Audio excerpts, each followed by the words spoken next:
TV 9 Bharatvarsh के साथ बातचीत में दिल्ली के डिप्टी सीएम मनीष सिसोदिया ने क्या कहा है, आपको बता देते हैं। परीक्षा रद्द करने का फैसला बहुत जरूरी था। केंद्र अभी से करे अगले साल की तैयारी। वैक्सीन लगती तो शायद बच्चे परीक्षाएं दे पाते। दिल्ली के डिप्टी सीएम मनीष सिसोदिया से हमारे संवाददाता मानव यादव की यह खास बातचीत देखिए। डिप्टी सीएम मनीष सिसोदिया क्या सोचते हैं, क्योंकि एक लंबे समय से ये मांग कर रहे थे कि परीक्षा रद्द कर दी जाए। सर, कितना बड़ा फैसला है और क्या देरी से लिया गया? देरी से लिया गया, ये पहले ही ले जाना चाहिए था। 12वीं के बच्चे लगातार इस बात का इंतजार कर रहे थे कि उनकी जो अंतहीन 12वीं की क्लास है, जिसका समझ ही नहीं आ रहा, जो आमतौर पे फरवरी में ख़त्म हो जाती थी, मार्च अप्रैल मई निकल गया, कब ख़त्म होगी ये क्लास। इस समय तक तो वो ग्रेजुएशन के फर्स्ट ईयर में आ जाते थे बच्चे। तो अब फाइनली उनके अंदर डर था कि अगर कहीं सरकार मानी नहीं और एग्ज़ाम ही कराया तो हमारे लिए रिस्क हो सकता है। 1.5 करोड़ बच्चे हैं, उनके पेरेंट्स हैं, उनके टीचर्स हैं, सब दुखी थे इस बात को लेके। फाइनली एक डिसीजन लिया गया, बच्चों के पक्ष में लिया गया, ये अच्छी बात है।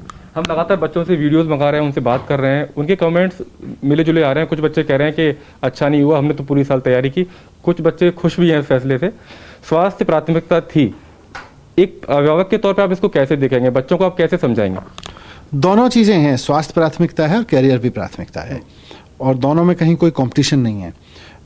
सबसे पहले तो स्वास्थ्य देखा गया, और अब ऑप्शन ये है जो हमने इनसे मांग की थी शिक्षा मंत्रियों की बैठक में। अब ऑप्शन ये भी है कि अगर आप अपने पिछले 2-3 साल या उसके परफॉर्मेंस का जो भी फॉर्मूला निकलता है उसके आधार पर अपने इवैल्यूएशन से संतुष्ट नहीं हैं, तो आप आने वाले समय में एग्ज़ाम दे सकते हैं। जब परिस्थितियां थोड़ी ठीक हो जाएंगी तो आप एग्ज़ाम दे लीजिएगा। तो निराश ना हो, अगर किसी भी कारण से आपका पिछले 2-3 साल का परफॉर्मेंस में आपको लगता है कि कुछ कमी रह गई थी और आप इससे बेहतर कर सकते, तो आपके पास एग्ज़ाम देने का समय है। आप पढ़ाई करते रहिए, तैयारी करते रहिए। अगले कुछ महीनों में एक एप्रोप्रिएट टाइम आएगा जब आपको ऑप्शन दे दिया जाएगा। मैंने कुछ स्कूलों में बात की थी अपने यहाँ पर, और मेरे को ये समझ में आया, टीचर्स भी मानते हैं और बच्चे भी मानते हैं, कि लगभग 15-20% बच्चे ऐसे होंगे जो री एग्ज़ाम चाहेंगे, जो एक्चुअली एग्ज़ाम चाहेंगे। 80% बच्चों का मानना है कि हमको पिछले 2-3 साल के बेस पे जज किया जाएगा, तो we are okay with that. Internal assessment की बात की जा रही है कि उसी के तौर पर बच्चों का जो रिजल्ट है वो बनाया जाएगा। ऐसे में आप उप मुख्यमंत्री हैं, पूरे राज्य की शिक्षा की जिम्मेदारी भी आपके पास है। कितना भरोसा स्कूलों पर किया जाए कि वो जो आकलन करेंगे बच्चों का सही करेंगे, जिससे कि जो भारत का भविष्य है वो सही तरह से बाहर निकल के आ पाए? देखो, इस पूरे सिस्टम में जिम्मेदारी टीचर्स के ऊपर है, स्कूल के टीचर्स के ऊपर, और कम से कम मैं एक शिक्षा मंत्री के रूप में अपने शिक्षकों पर पूरा भरोसा करता हूँ।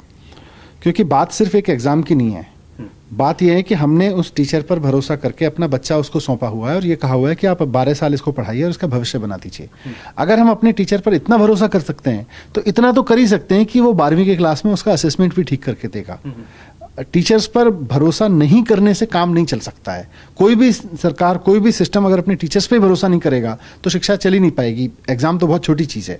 तो टीचर्स पे भरोसा करें, उनकी विजडम पे भरोसा करें, और जो अपना असेसमेंट सिस्टम है उसको इस तरह से बनाएं कि वो मतलब ये मान के बनाएं कि वो बच्चा आपके पास पहली बार नहीं आया है, वो 12 साल से आपके पास है। और 12 साल के सिस्टम में टीचर्स कोई ट्विक कर देंगे और उसको कुछ हेराफेरी कर देंगे, मैं नहीं मानता हूँ। परवाह देश की, सोमवार से शुक्रवार रात 10 बजे टीवी 9 भारतवर्ष पर।